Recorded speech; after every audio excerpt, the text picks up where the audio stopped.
Welcome to Erin Makes Designs, where today I'm going to show you how to make this cute little witch's cauldron on your 22-pin circular knitting machine. Let's get going. To make the little witch's cauldron, you will need a 22-pin circular knitting machine. This one here is by Addi, but you can use any one that you have. Some filling, this is polyfill, but today I'm going to be using up my yarn scraps. Some Aran worsted weight yarn. This is Watermelon by Caron Simply Soft, and for my UK followers, this is Women Institute Soft and Smooth in the dark grey charcoal color that you can find at Hobbycraft. This is a DK Sport Weight cotton that I like to use for embroidery. I have made an I-cord for the brim and the handles of the cauldron. However, I will show you an alternative if you don't have an I-cord maker, or you don't know how to make an I-cord with knitting or crochet, or even using your circular knitting machine. I will show you an alternative. I have some safety eyes that I'm using today. I have these palms that I can add for embellishment, some straight pins, a darning needle, and a pair of scissors. We will first start by casting on in our potion color. The cauldron has two color changes. We go from the potion to the darker gray and then back to the potion. It will look something like this when we are done making our tube. To do that, we first start by casting on, doing a basic cast on in your potion color.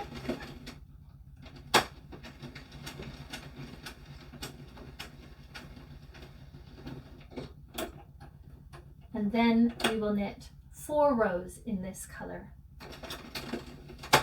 I always like to reset my counter at the start of my round after I've cast on.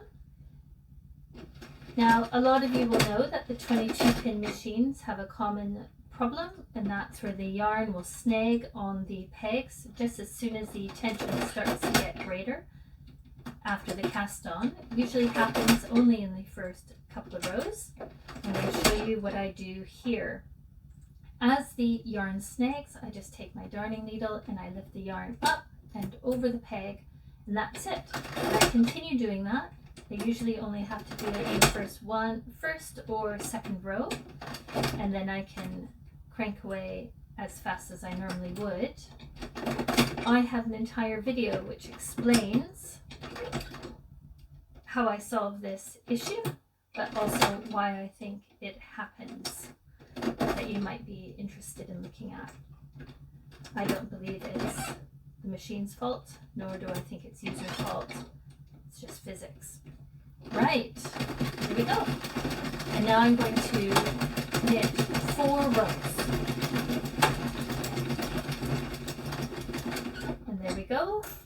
When doing a color change, I do not give myself a great big long tail. I don't need to. Cut that there, and I'm just laying the color change down next to the pin where it went under. And I will now take my dark gray and put that under the first pin of the next round, and the Addi marks that out with a black pin. Now I am going to knit now another 32 rows in the charcoal, and that means that my counter will show 36 because I already have 4 rows in the potion color, my pink, and now I'm adding another 32 rows in the dark gray. Lots of people like to tie off their color changes once they've taken their work off the machine. I don't like to do that. I like to tie my color changes when it is on the machine, and so I'm going to show you now what I do. So I've knit another 6 rows. It's just to give us enough space between our working yarn and what we have knit. And then I take both of the tails of the yarn where the color change was. Don't mix it up with the cast on tail. So I take the color change tails and I pull them quite tight to bring those in. Find that if I bring that in nice and tight, I don't get such a large jog when we do the color change. There we go, those are tied, and I can snip them a bit shorter. And now that I have made my color change and tied them off, I am now going to continue knitting the last of the rows I need to do in the dark gray. So that will be 32 rows and my counter will show 36. Here we go. You don't need to watch me. I will see you at the end when I am ready to swap back to the original pink, to the potion color. You can pause the video here. Now I've knit 32 rows in the dark gray. I had 4 of them originally with my potion color, the pink. So 4 and 32 makes 36. I am now going to do a color change and I am going to knit another 4 rows in my potion color.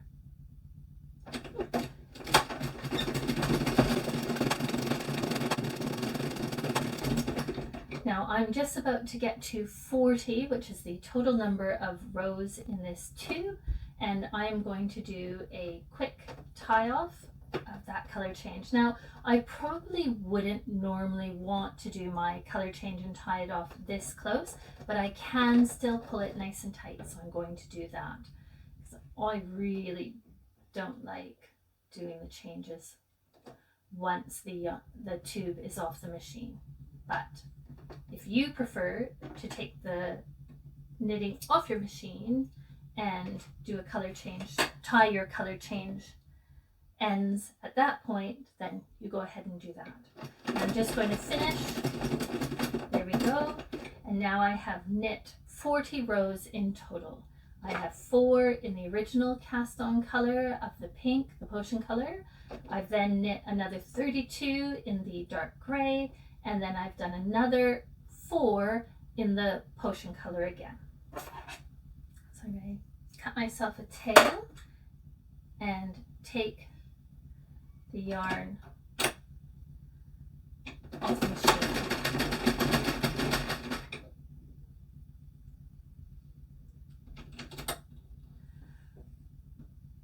When casting off, I like to pick up the first 4 or 5 stitches individually, and then once I have them onto my needle and the tension starts to loosen up, then I go around and pick up as many as I can.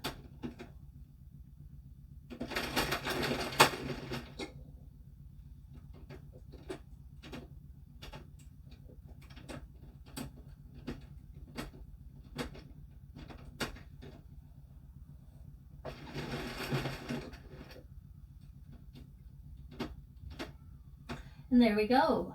We have our tube, which will form our cauldron, which is 40 rows in total, 4 on each end and 32 in the middle. Now that we have our tube made, we can get on with making our cauldron. So like I said before, we have 40 rows in total, 4, 32 and 4. To start, you are going to form a hat.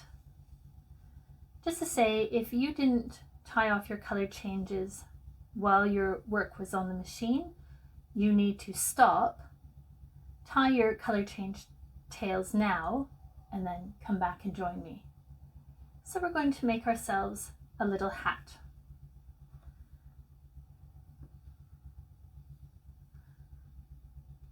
I always think this is the very first thing that anybody should make when using the machines. Gives you the basics of casting on, casting off, keeping good tension. I'll keep my tails. And then I'm going to turn that right side out. When working with the 22 pin machine, we can get, well, working with all the circular knitting machines, we get a bunching up at the crowns. And what I do is on the 22 pin, this works quite well, is I pop my fingers on the inside and then pull down firmly with my other hand, and that will smooth out those ridges. Now that the top is all smooth, I'm going to move on to placing my safety eyes. I can see that here is where my colored jog is, so I want that to be at the back of my work. Don't worry about that. That's going to be covered by the brim of our cauldron. But I just want to place it at the back. I'm going to take a pin and mark out a center column of stitches. And this is going to be my center column here. A column of stitches is where the stitches are on top of one another. A row is when they are side by side. So I've marked off my center column, and this is going to help me make sure that my eyes are placed evenly on either side. Now you can see here that I have 2 different sizes of eyes on these cauldrons. I was just fooling around wanting to see what the different ones look like. I prefer the smaller look. Those are an 8mm. The slightly larger ones are 10mm. So I'm going to use the 8mm on this cauldron. There we go, and I'm going to move these ones out of the way. Now that I have my center column marked, I would like to have my eyes placed just 1 row apart from each other, with this center column in the middle. So this is the first column that I'm going to be placing my eyes into, and so I'm going to count down 5 stitches from the top. 1, 2, 3, 4, 5. And it's into that 5th stitch that I'm going to place my first eye. Now, before I put my backing on, I'm going to place the other eye to make sure I'm happy with how that looks. So again, I'm going to find this column over here, and I'm going to count down 5 stitches. 1, 2, 3, 4, 5, and place that in. And then I'm going to look. And now I'm just going to pop out that center pin so I can turn my work inside out. And I'm going to place the backings onto my eyes. Make sure it's nice and secure. You don't want them coming loose. Right, now that my eyes are on, I'm going to use my filling, which I put over here. When filling your work, you want to make sure it's nice and firm. You don't want it being too floppy, but you also want to make sure you don't overstuff it. The last thing you want is to be able to see your filling through your stitches. Now I'm going to fill it that much for now, and once I've done my drawstring and I'm ready to close it, then I will think about whether or not I need any more. To make your drawstring, get yourself a piece of yarn. This is one of my tails that have been cut off. Around your opening, you have all of your stitches. To make your drawstring, you are going to pick up every other leg of each stitch. So I'll start with this one here and pick up that leg, then move on to skip the next one and pick up the one after that, skip this one, pick up the next one, and I'm going to make my way all the way around the edge of this opening, picking up every other leg as I go. Now, this is a pattern that I designed and wrote in a really simple version to share with the Facebook groups 2 years ago. That was a much simplified version of this cauldron, and I've been thinking about it ever since. That one only had the body of the cauldron, the potion inside, and the brim. It didn't have the handles or the face, and I've been thinking about it ever since, and I've been wanting to embellish it and make it even more. And so this is my chance, and I wanted to share it with you because it is so cute. I love it as a little amigurumi with this phase. Okay, now here's a common problem that most of us will be aware of. You get around with your drawstring, you pull your tails tight, and it wants to keep opening. That's really frustrating, but I'm going to show you what we can do. Before I do that, I'm just going to add a little bit more of my filling here, because I feel that when I pulled that, it felt like it wasn't firm enough. But I think that's enough now. If I just pull that and have a look, my stitches aren't all pulled out of shape, but yet it feels firm enough. So that's good. Okay, now to stop your tails from slipping, your drawstring from slipping when we pull it, here's what we do. We are going to go around again. But this time, instead of picking up the same legs, we're going to pick up every other one of those legs. So here's the first one I'll pick up. I'm going to skip the next one, pick up the one after that, skip this one, pick up the one after that, skip this one, and pick up that one. And I'm going to make my way all the way around, picking up every other leg.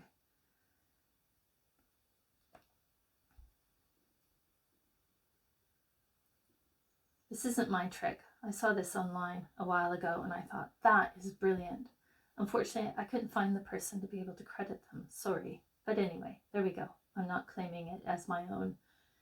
Now I have this one more leg that I'm supposed to skip, but I'm not going to skip it. I'm going to pick it up, and that way it brings my tails right beside each other. And then look what happens. Isn't this great? Pull both tails at the same time. Look at that. Just stays close. How perfect is that? Right. And we're going to tie a secure knot and then hide our tails inside the body of the cauldron. Pop them back onto the darning needle and bring that out.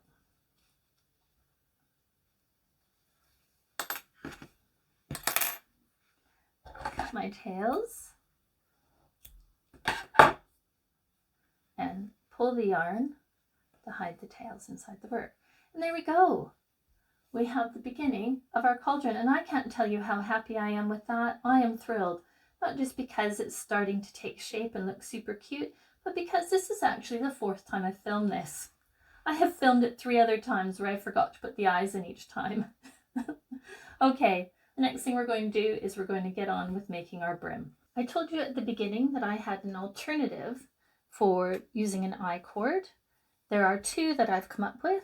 There's the plait, or there's this cord here, which I'm going to show you how to make. It takes a little bit longer than using an I-cord, but it is an alternative method so that you can come up with something that's still looking great. The plait itself, for the brim, I did 15 strands of yarn that I plaited together, or braided together, and the little pot handles were 9 strands of yarn. Now, this one here, to make this, what I did is I took 16 strands of yarn, one that was much longer than the others, and you need quite a bit. I think there's probably about, you don't need that long of this, of the, what you're going to wrap around, but your longer piece needs to be, gosh, at least 60 centimeters in length. I already started it. You can see what I did here is I tied all of the tails together, and I've left myself quite a bit at the end here, and I will show you why we need that when we have constructed our cauldron. I've just pinned it here so that it wouldn't unravel. And all I've done with the long strand is I have tightly wrapped it around and around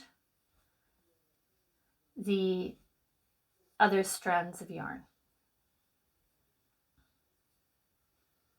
And if you keep it nice and tight, it will stay together.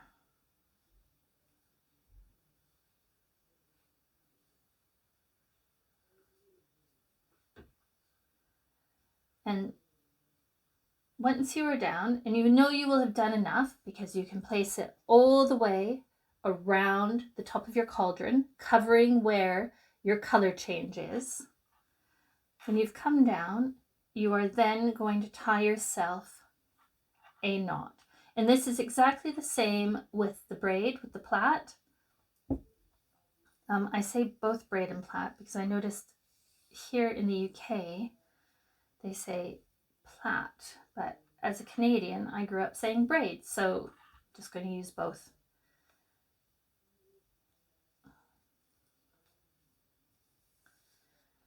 So I pull that through, tie a tight knot. Okay, there's where my tail is. Pull that.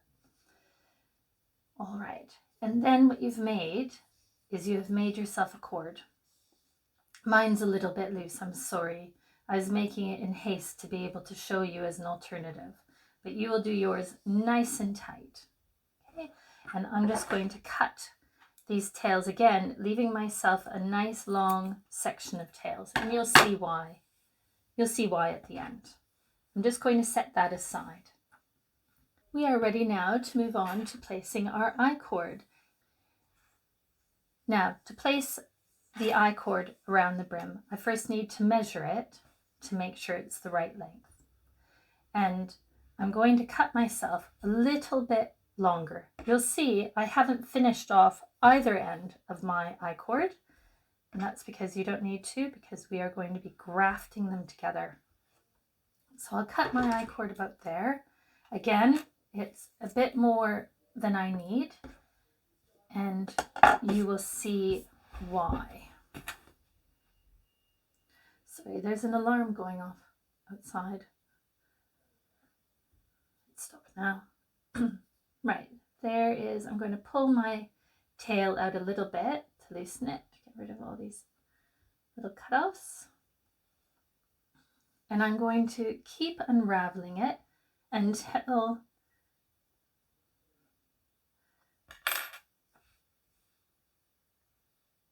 I have the right distance around for the brim of my cauldron.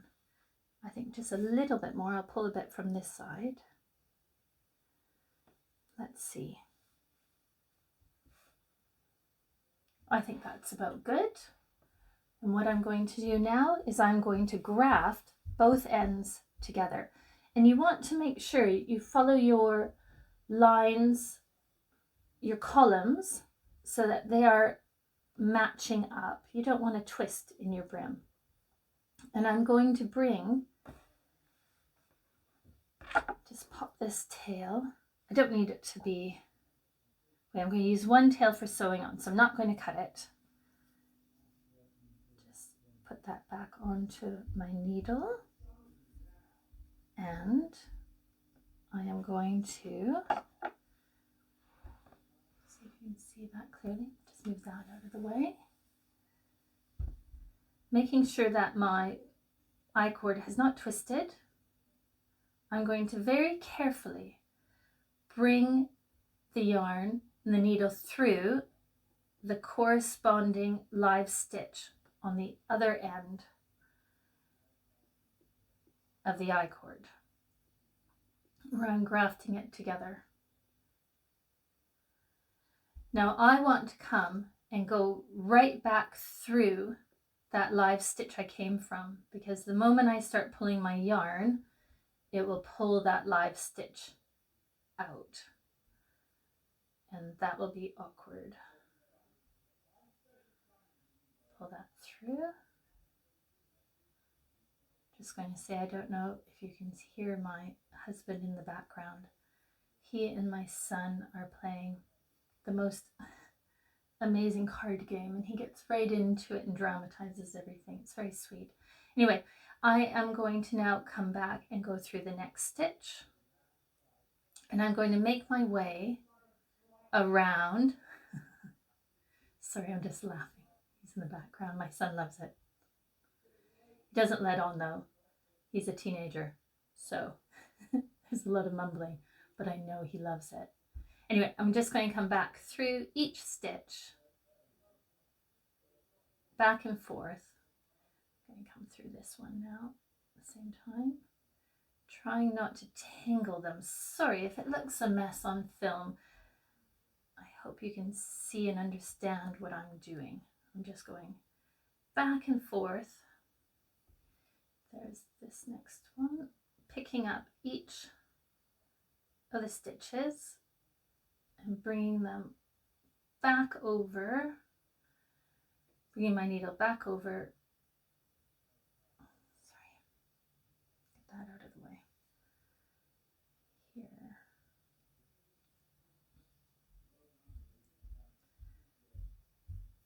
And back up and through this one. I haven't figured out yet if it matters the direction you are going through the stitch. You have a look and see which one works best for you. Okay, and then this is where I'm going to pull that tail, and then I'm going to pull the opposite tail,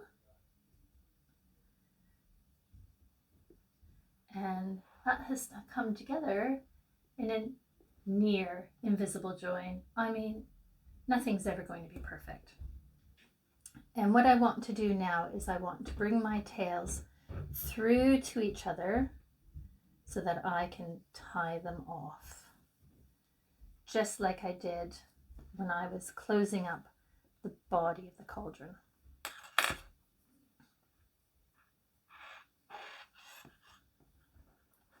And I will tie a really tight, secure knot.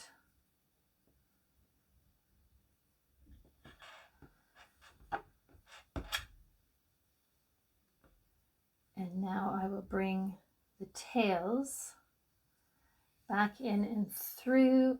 Oh, pardon me, I said the tails. I only want to bring one tail through. I'm going to keep this nice long one to use to sew the brim to the cauldron. So take one of your tails. Now, if your tails are not long enough, put them both on, hide them within the I-cord, and then cut yourself a new piece of yarn for sewing your cauldron, your brim onto your cauldron. Give that a good tug. Cut that. There we go. And that is ready for sewing on as the brim. And now with this cord and the braid, the plait, you are going to stitch both of these ends together. So I've grafted those ends together, but you're just going to take your yarn. You could use one of these tails and stitch them together. Leave these ends on. Now that we have our brim made, this is when we are going to attach it to the cauldron. I'm going to place where I have the join at the back, and I will use my pins to just hold it in place.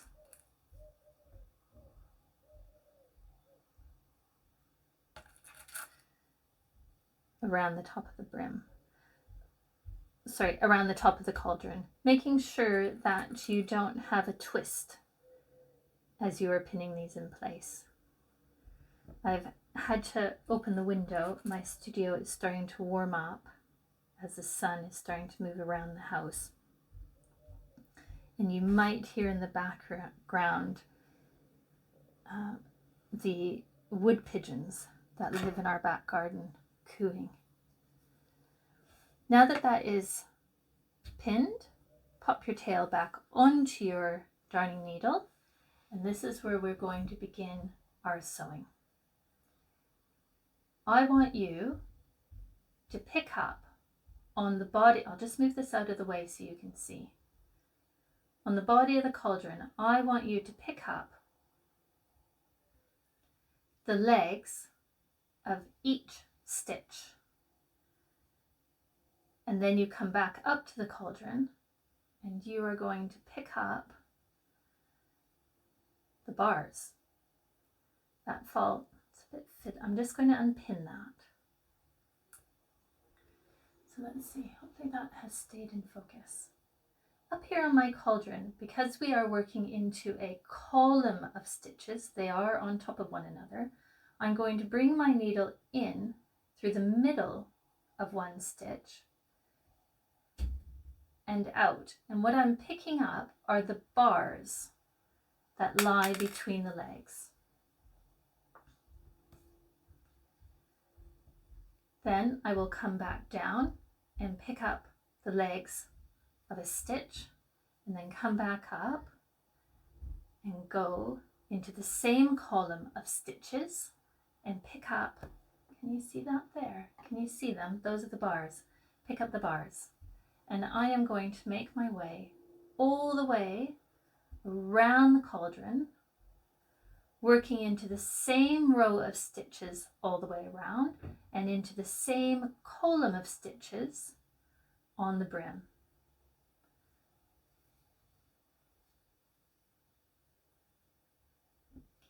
I think this is where lots of people become frustrated with their projects, is the sewing. But actually, once you figure out that you're picking up legs and you're picking up bars, it becomes much easier and much neater. Take your time. Don't get upset if it's not working. You have two choices. Just finish the project as it is and try again with another one, or unpick your stitching. It's okay. Be easy on yourself. Don't give yourself a hard time. What I'm going to do is I'm now going to pull those tight. I don't want to wait till the end. And because I'm using the tail of the brim to stitch with, I want to make sure that that is nice and tight. Good. If you are using a new thread, you've kept yourself a tail, and you will leave that tail so that when you make your way all the way around, you will use it to tie off. Now, if you want, you can pause here and continue doing your brim and meet me when we're ready to do the face embroidery. So pause your video here and I'll see you in a few minutes. Now I have made it all the way around. I'm just doing my last few stitches here. If you found that as you were pulling your yarn tight, it started to cinch in, that's okay. You can loosen it by giving that a little bit of a pull, and then you won't have too much brim on your cauldron. And we haven't tied anything off. So here's my last stitch I went through here. I'm going to come back and go through the stitch that I started on. I'm going to come back through the brim.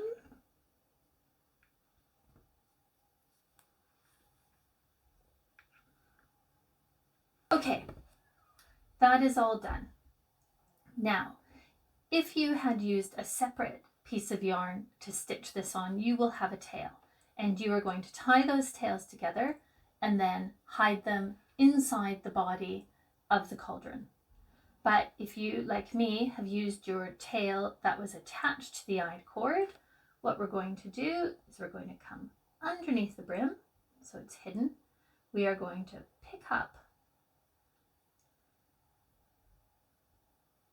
the stitch. Okay, and then I'm going to tie what I think is called a slip knot. If you happen to know knots and I'm calling it the wrong knot, then let me know in the comments. Anyway, I've come through that little bit of stitching there, and then I've made a loop, and I'm just going to feed my yarn into that loop. I'll do it 3 times. Give that a nice pull all the way down so my tail is tied securely. And then, just like every other time, I'm going to bring my needle back in through the body, and we will make that knot. Did you see that? That knot has disappeared, and we can fold our brim back over and it's gone. And that is the back of our work, so that's all right.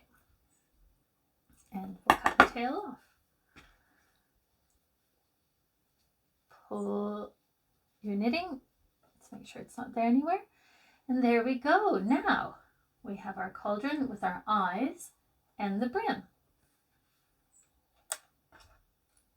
I like to embroider the mouth and the cheeks before I put the handles on. I find by doing that it helps me with the placement of my handles much better than if I just try to put the handles on right now.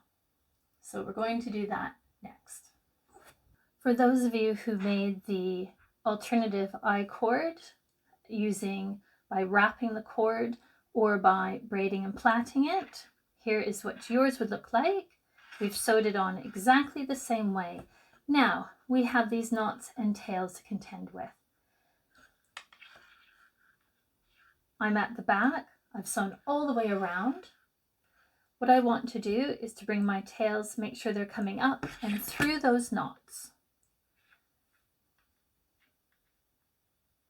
before I tie off. See what I've done there? I hope by including this alternative, as many people as possible can make this cauldron, because I think it is the cutest thing and I'm so proud of it. Okay, we've come all the way through. I'm going to just tie those tails together here because we are going to hide all of these tails inside the body of the cauldron. And it's possible, it's exactly what I did here. Yes, you can see where the knots have been stitched together, but you cannot see where any of those tails are. And it is the same with the braid.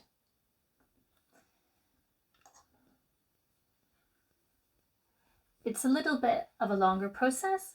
You are going to pop these tails on, as many as you can fit into your needle at once.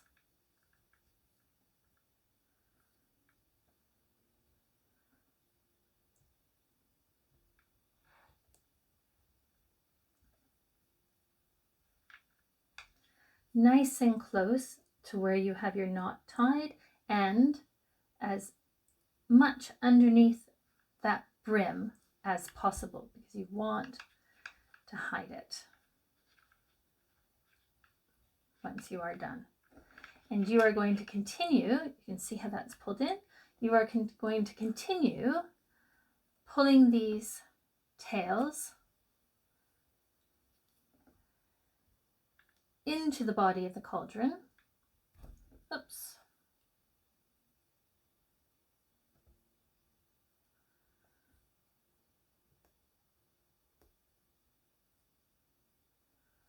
Until all of them are hidden. They bring them into the same spot each time, but you don't have to bring them out at the same spot. And you're going to do the same for all of these tails, hiding them underneath, and then cut them off when you're done. Don't cut them too short. You want enough so that it stays, you can pull your knitting out. I'm just kind of grabbing the knitting and using my needle to tug those tails. The reason you don't want to pull them too short or cut them too short is that if this gets pulled, you can see how they're starting to come out, and the last thing you want is for them to get pulled out the top up there.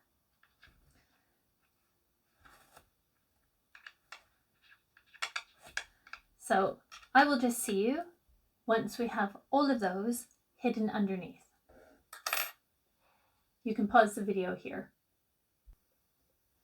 And there we have all of our tails hidden inside, and our brim is sewn on securely. The first thing we need to do when we are embroidering in our work is to pin out where we'd like to place the features. The first thing that we are going to pin and embroider on our amigurumi will be the mouth. And so I need to pin the corner. I like to have my mouth quite close to my eyes. I think it looks very sweet. And so I'm going to pin the first corner here, just one stitch below the eye. And I'm making sure that I'm staying in the same column that the eye is in. And when I pin the other side, that it's in the same row of stitches to make sure that it looks even. And now I'm going to pin where I have the bottom of the mouth. And I'm just going to pop it in there because that's the center column of stitches between my eyes. I like to use a DK Sport Weight cotton yarn. I like cotton because it doesn't leave any lint behind when I'm embroidering. I've chosen today to use this lighter gray I felt when I tried it with the black that it just looked so dark and not as cheery as I wanted it to be. Begin by starting at the back of your head, bring your needle in and bring it out exactly where that first corner pin is. Make sure that you leave a tail long enough for you to tie off with at the back. I can take this first pin out, and now I'm going to come in, back in this, at the other corner of my mouth. I can take that pin out, and I'm going to come out down here where the bottom pin is. And you can see what's happening. This is now holding down the curve of the mouth. And so I'm going to come back in exactly in the same spot that I came out. So the yarn's coming out of that hole, and now I'm coming right back in. And I'm going to come now to the back of my head to where that starting tail is. And you can see that's gone a little crooked. I'll just straighten that out. There we go. Give that a little tug. Pull the mouth. You can see it's pulling it in. I pulled it a little too tight. When embroidering on knitted amigurumi and toys, you want to make sure that you don't pull your yarn too tight, or else what it will do is it will misshape your stitches. It'll pull them all out of shape. Oh, I think that looks quite cute. And so now I'm going to tie off. Oops. I will tie off our tails, making sure not to pull too tight, or else it will pull the stitches at the front. Let's just check. They look good. Tie a secure knot.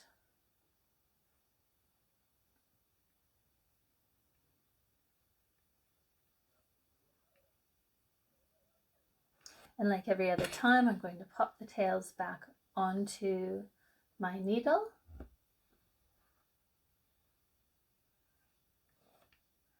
And bring it back in and out.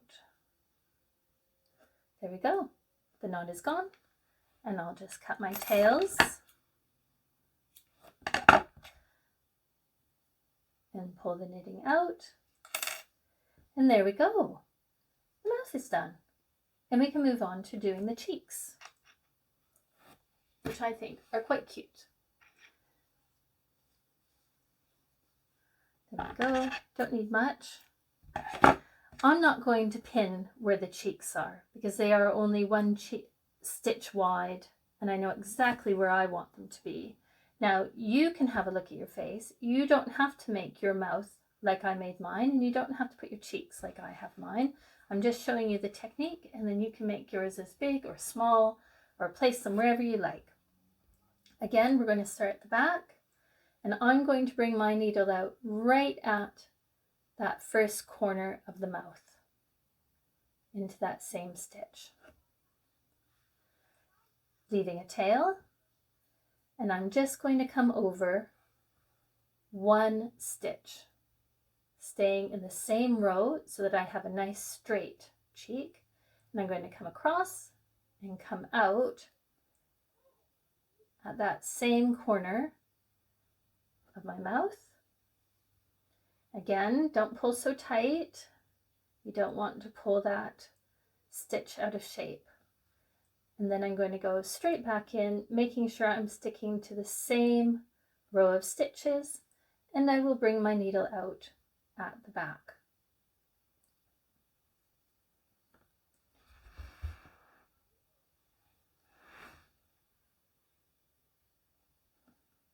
There we go. Oh, I think that looks so cute. I love these little faces. And then just like before, I'm going to tie my tails. Use my longer piece to do the wrapping. Don't pull them too tight.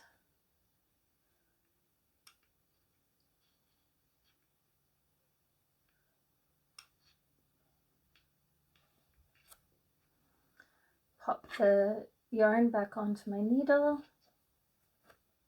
and then I will, like always, hide the tails and pull that knot in. Give them a cut.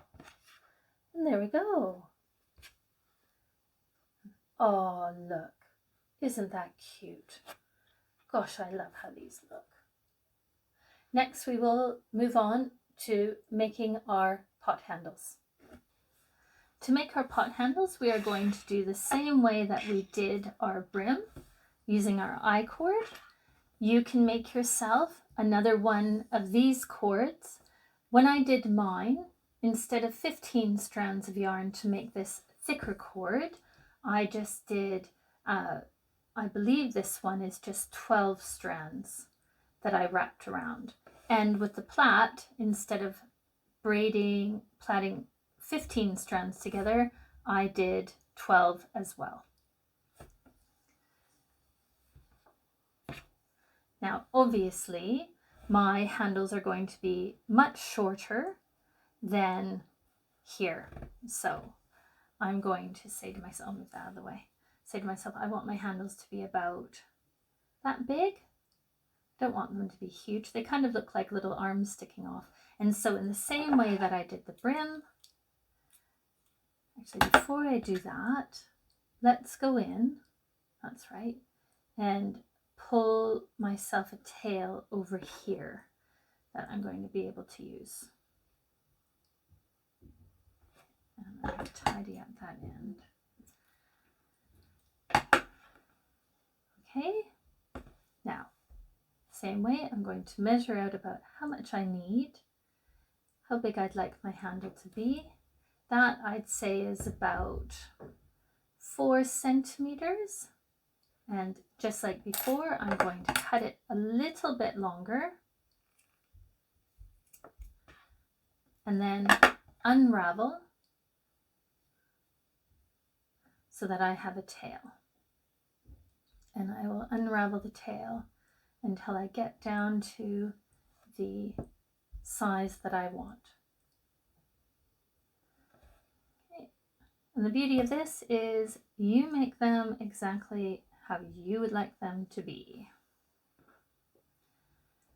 Just like before, I'm going to match up the stitches because I am going to be grafting this together, and I will come up and through the opposite stitch, and just like before, because this is a live stitch and I don't want to pull this one out, I'm going to come back through it next.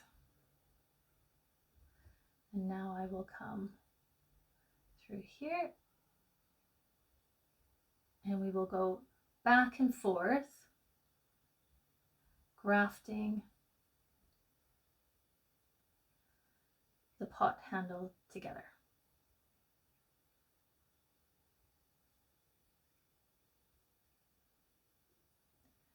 Don't pull your working yarn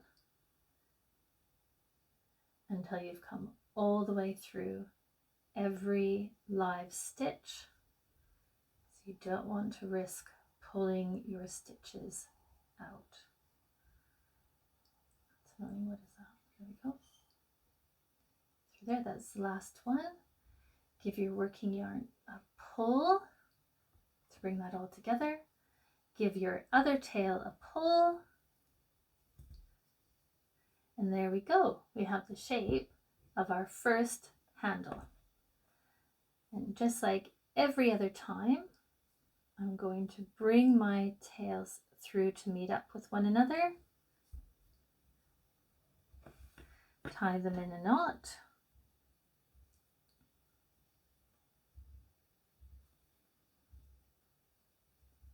And just like I did with the brim, I am going to hide just one of these tails. And I'm going to leave the longer one. I need to trim off. I'm going to choose the longer one that I will use for sewing. So pop this tail back on, bring it inside the I-cord and out and cut it off. Now we have a second handle to make. I'm not going to make you sit and watch me make another one. You can pause the video here and I will see you when you and I both have our second handle made and we are ready to attach them to the side of the cauldron. Pause the video here. And here we are, we're on the home stretch now. This is the last bit of making our cute little witch's cauldron, is attaching our pot handles. So I have two there, and before I put them on and sew them, I am going to take a pin and pin them into place just to make sure I'm happy where they are. Now let's see, I want to make sure that I'm about halfway. I'm just going to eyeball it. If you want to measure, that's up to you. And I'm coming down about 1, 2, 3, 4, 5 stitches, roughly in line with your eyes. And I will just pin that in place. And I will go to the other side. I think if I were to give a tip about sewing and making toys and amigurumi, it is to always pin. Here we go. Now let's make sure again, about halfway. 1, 2, 3, 4, 5. And we'll pin this one. I'm going to sew with that. This one in place. And I will come to the front and see how that looks. Let's see.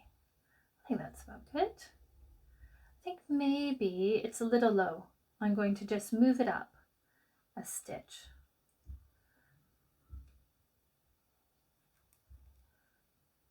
Let's compare the two.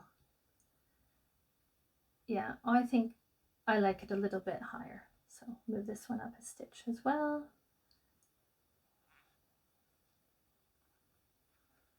Let's see.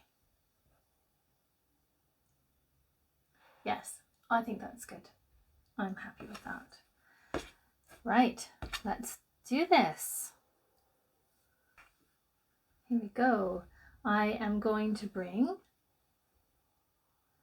my needle back in and up the side. Can we see I'm coming up through a column of stitches to bring it out towards the top? And I'm going to try and flatten out so it's not coming in at such a sharp point. I'm going to flatten it out a bit. So I'll come up, and just like before, I'm coming through a column of stitches to bring that over. Good. I'm going to come back in and up. I know it's hard with the dark yarn. I had wanted to do the cauldron in black, but so that you can see it better, I've chosen grey. We all know black is a nightmare to see, and it's even worse on film. So hopefully you can see this. And we are just going to stitch cauldron, the pot handle onto our cauldron. A nice tug. And because I'm a little bit further over on this side, if I bring my yarn over to come up and work in the same direction I was working, it's going to pull the stitches. So instead of coming up and going in the same direction, I'm just going to come back into the handle this way, and that is okay. You're just sewing. And I'm going to pop my way down to underneath. And whoops, put that back on. You can definitely take this pin out now, and here a little bit of my filling. Remember I used my scraps. It's coming up, push that back in. I'll come back up.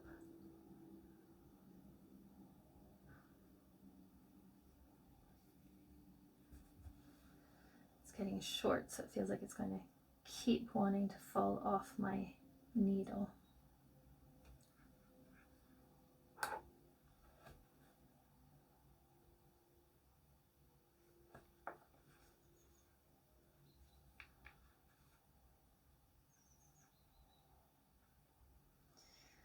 That keeps wanting to come out. I'm just going to pull it out.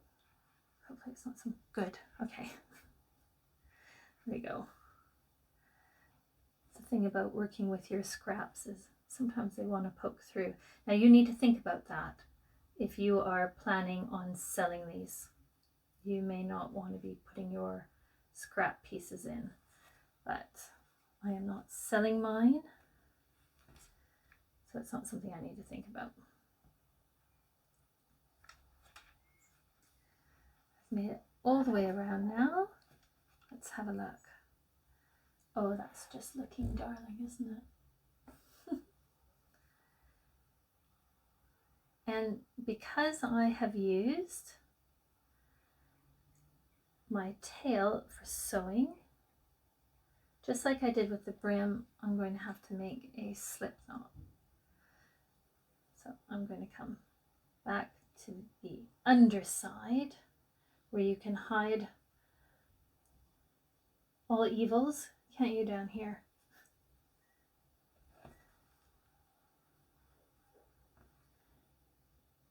Oh, my thread's getting short. Loop your thread, your needle through, picking up a stitch so we can make our slip knot. I'm going to take it off the needle to do this because it's so short now. My other tail is much longer. I will tie my little slip knot, pull it tight, and then just like I showed you before, I'm going to pop my needle back in,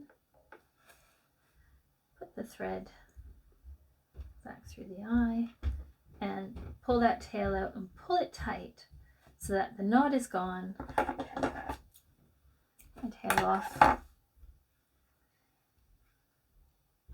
and hide it there. Doesn't that look sweet? Now you can pause the video here. You don't need me to see me sew this side on, and I'll see you when you've got that done. And there we have it. We have our finished little amigurumi cauldron, and I just think it is the cutest thing. I really feel as though it might be the cutest thing I've made. Now you can leave them as they are, or you can add a few embellishments. If you take yourself some polyfill, you can glue that to the top to make yourself a little steaming cauldron. You can take your palms and put them on top to make it look like your cauldron is bubbling. It is totally up to you. It's your cauldron. If you enjoyed that, you might be interested in knowing that I have a whole series of positive fruit and vegetable tutorials made on the 22-pin circular knitting machine. You can find this positive carrot tutorial here. Thanks for coming out to Erin Makes Designs. Enjoy!